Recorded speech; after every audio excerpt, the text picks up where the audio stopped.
I'm looking at this with great trepidation here. I'm from New York, so we tend to gesticulate a lot. So if I scream in pain, you'll know that I've really stepped out of my bounds here. I am Joanna White, and as your bulletin says, yes, I am tangentially connected with St. Anne's Church. But my main job is that I am the chaplain for the Diocese of Maryland, which means that I'm on the bishop's staff, and I am the chaplain for the bishop's, the whole diocesan staff, and the clergy and their families. My first time at staff meeting, there was a whole line in the minutes that said, "From now on, all complaints go to Joanna." So there you are. The first shall be last, and the last shall be first. Have you ever been to a buffet in a church, any sort of thing, and people line up, and somebody else comes, and the last person in the line says, "Oh, go before me. The first shall be last, and the last shall be first," which is kind of adorable, actually. But we don't believe that for 1 minute. You know, it's fine in a buffet line, but you know, when it really comes down to practice, I don't think so. Well, today's lessons from Jonah and Matthew are not locked in time, but rather they are as current as this morning's Washington Post. And actually, if I were any more ambitious, what I would do would take today's lessons and look at the Post news and commentary and check off how many inches of print could be defined as an update of today's lectionary. Think about that for a minute. Things haven't changed much since Jonah. Jonah took umbrage by virtue of the fact that God took notice of the needs of other people other than Jonah and his like. And Matthew's, this is wonderful, Matthew's description of the workers' ire is priceless. How many times have we seen that? Where somebody says, "Yeah, but I did more. I should get more." So many of us still believe that we're right to keep resources and salvation for ourselves. I grew up in an Irish neighborhood, and we had a marvelous way of describing that we're doing exactly what God would do if God had all the facts. We're just way too eager to provide God with the information. Now, those of you who deal with children on any level might be looking at our offerings as levels of moral development set in ancient times. Both Jonah and Matthew relate stories where someone is really put out by God's decisions. The stories of God accepting the advice, not accepting the advice of Jonah, or the grumbling workers were funny. You know, it really would be funny. But unfortunately, it's very damaging when applied to everyday life. In both cases, the characters exhibit what parents, teachers, or anybody who's dealt with some kid for 5 minutes knows. Young children are at that developmental level that is highly sensitive to what is fair and what is not. And if it's anything other than their desires, it's not fair. Let me give you an example, and we've all been here, folks. Tommy had a bad day at school.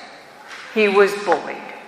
So Tommy's mom says, "You need just some space. Go out and shoot some baskets and calm down." So Tommy's shooting baskets, and she asks Sister Brittany, hey, would you take the trash out? Brittany is incensed. Why am I doing Tommy's job? He's just shooting baskets. It's not fair. Well, just as parents often have to make decisions regarding their children's individual needs, so does God. And just as the parent doesn't always disclose one child's needs to another, either does God. We are not privy to the needs of others all of the time. We just have to have a heart sensitive to it. Moreover, God and those working on behalf of the more vulnerable for the common good often have to take a very unpopular position because much of society has not grown beyond those very early stages of moral and spiritual development. Let me give you an example from my own life, and this was absolutely classic. A number of years ago, I was the program director for a drug rehab in Baltimore.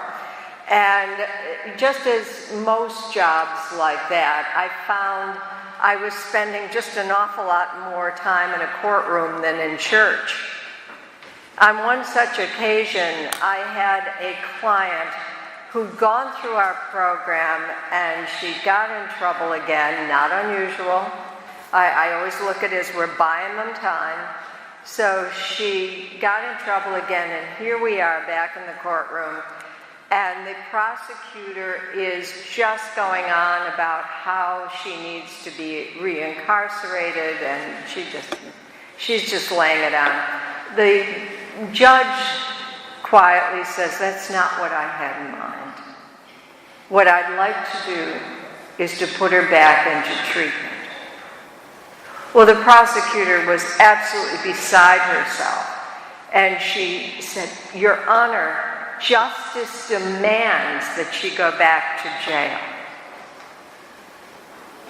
And the judge said very quietly, this woman didn't come here for justice.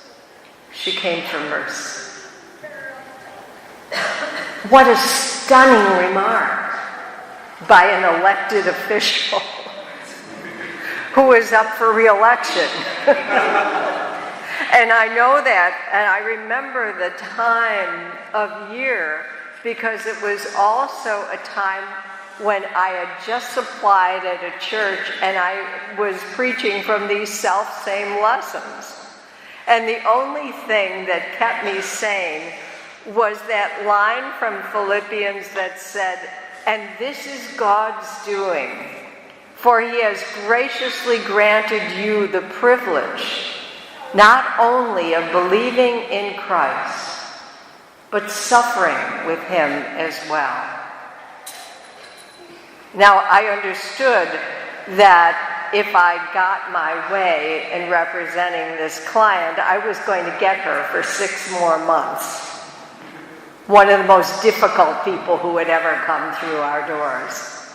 However, my sanity and perhaps my soul was saved by the daily reminder that I was entrusted with God's most vulnerable children, if annoying.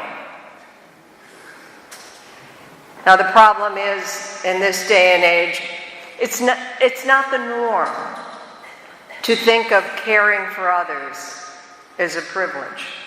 Current political practice dictates that we can feel very justified in our own bias, without thought to the greater picture, with no thought at all, as our position as Christians to search out the will of God. Contrary to the message of Philippians, even faithful churchgoers don't give any thought at all to our long-range personal and job-related plans. How often do we call God's will into our plans, into determining what goes next? What is required of us? thinking about who we are. And it's not even considered sane to allow someone else to catch a break or a blessing if we feel they didn't earn it. It just hackles people. How did we get from the Marshall Plan of 70 years ago, where we cared for the most basic needs of our former enemy, to a place where we are offended by any suggestion that we make sacrifices for people of our own nation? At the outbreak of World War II, W.H. Auden made the following observation in his poem, September 1st, 1939. For the error bred in the bone of each woman and each man craves what it cannot have, not universal love, but to be loved alone. Our Christian teaching says universal love is what God calls us to. And yet, most people can't even think in those terms. They want to be loved alone, that me and God relationship, rather than the God and us relationship. Now, what you do here as a parish community is rare. In fact, I have a whole little booklet up here about parish ministries. Dear God, I lost count. So you have to know you're not the norm. Most people simply aren't concerned with the common good. Our current cultural milieu appears to view showing mercy and generosity as signs that we're weak and ineffective.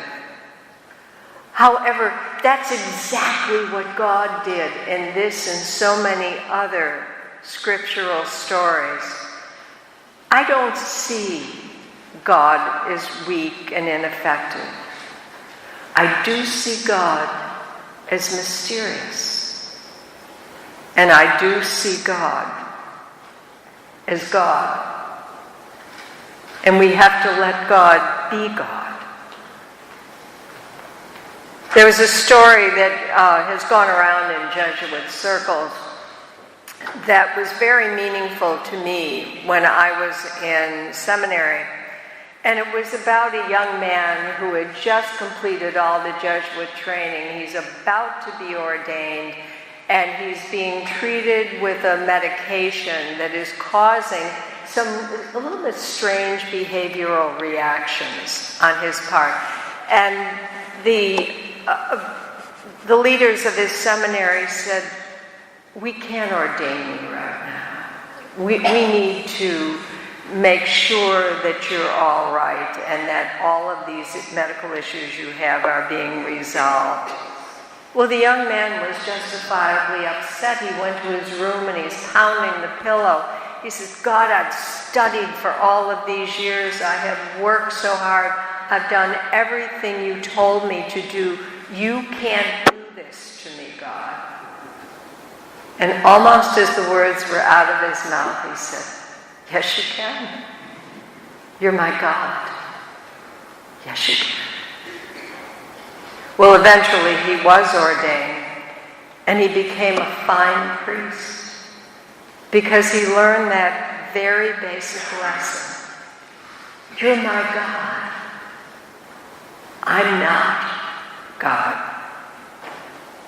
Hearing this story was important to me, and I did make that vow at that moment to let God be God and to follow the lessons of the Gospels in love and mercy and patience with myself as well.